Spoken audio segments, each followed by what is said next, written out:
Selamat pagi Pak, salam sehat selalu. Selamat pagi Bu, salam sehat, salam tangguh. Baik, nah kita bicara terkait dengan tsunami non tektonik. Banyak yang belum tahu ini seperti apa nih Pak? Tsunami non tektonik artinya tsunami yang dibangkitkan oleh selain gempa bumi. Artinya yang selama ini kita kenal bahwa tsunami adalah sumber pembangkitnya berasal dari gempa bumi tektonik yang ada di dasar bumi itu Bu, di dasar laut itu. Tapi kalau tsunami non tektonik adalah sumber pembangkitnya bukan berasal dari pergerakan atau gempa bumi tektonik.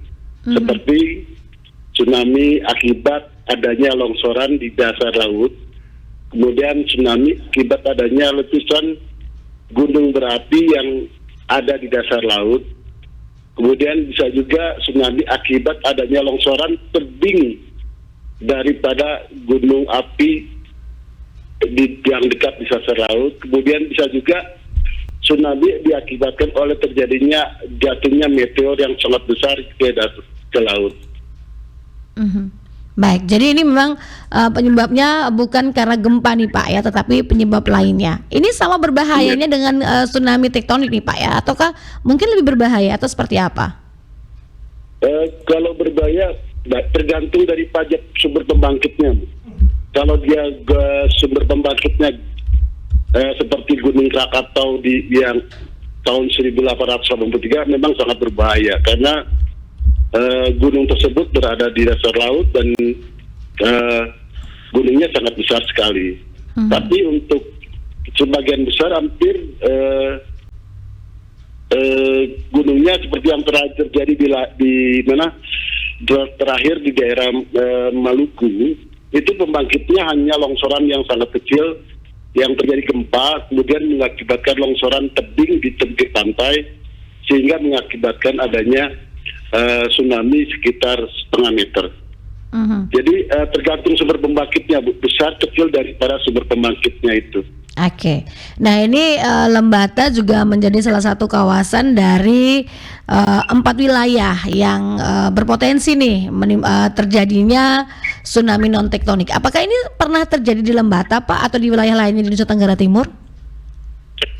Salah satunya memang di daerah, memang pernah terjadi juga di daerah Nusa Tenggara Timur, itu pernah terjadi di Gunung Roka Tenda atau Palue. Palue. Ini di sekitar yang terletak di Laut Flores. Ya kenapa? Karena gunung ini pernah meletus. Ya, yang gunung ini memiliki ketinggian kurang lebih 3.000 meter. Jika diukur dari dasar laut, ya bukan diukur dari dasar permukaan tanah itu, tapi dasar laut ketinggiannya bisa sampai 3.000 meter. Ini pernah terjadi letusan pada tahun 1928 menyebabkan adanya longsoran daripada tebing dari gunung tersebut, sehingga mengakibatkan terjadinya tsunami setinggi 10 meter dengan korban sekitar menurut catatan sekitar 266 korban jiwa akibat sapuan gelombang tersebut. Kemudian tahun 1979 juga pernah terjadi. Ini akibat daripada letusan gunung Iliwerung di Nusa Tenggara Timur di Lembata tersebut. Gunung ini berada di daerah Semenanjung Selat Pulau Lombelen. Ini terjadi pada tahun 1979 Bu.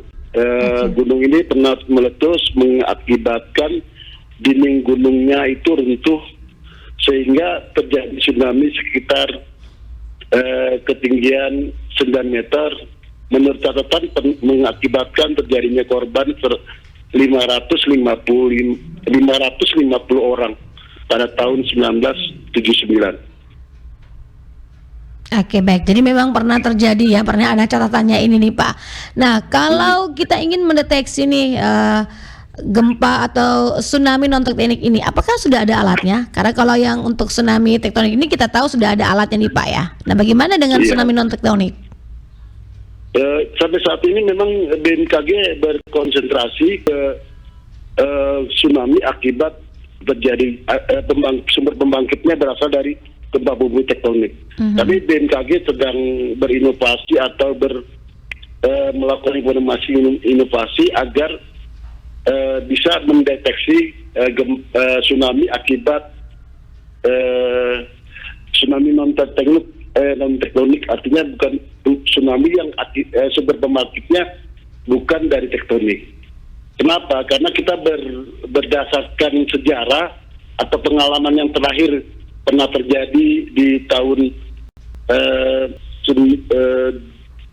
yang di tsunami di mana di 2018 ya dia tsunami yang terjadi di Pandeglang Selat Sunda itu, di mana sumber pembangkit tsunami-nya berasal dari erupsi gunung api Anak Krakatau.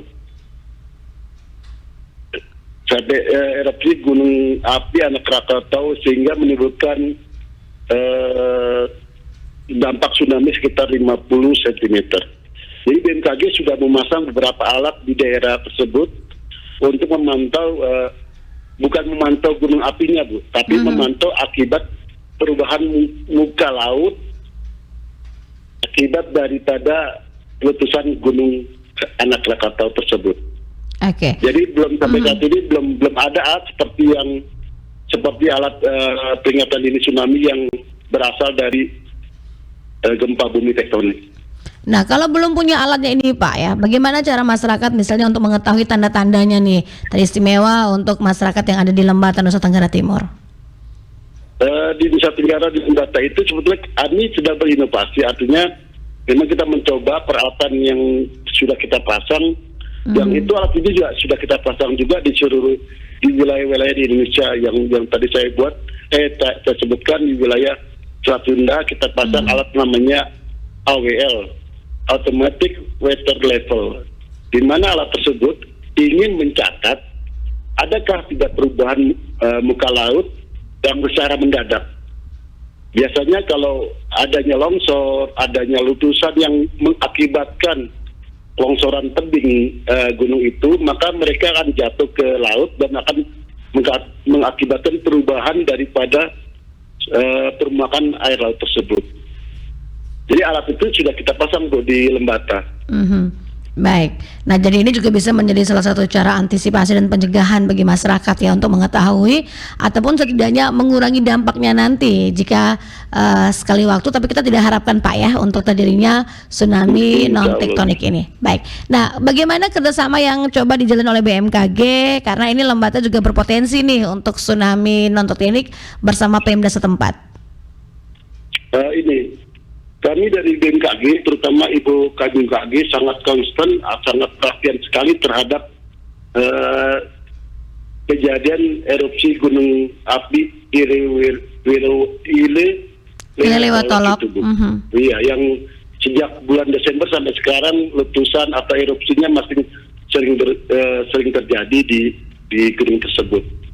Untuk itu BMKG berusaha bagaimana caranya jika terjadi letusan yang sangat besar atau longsoran akibat Ilelewatolok itu terjadi, kita masyarakat bisa selamat akibat adanya tsunami tersebut.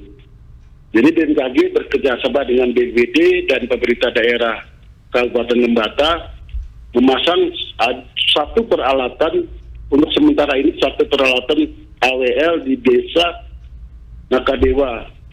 Di daerah Nikawira itu di daerah Kecamatan Ile Api Bu.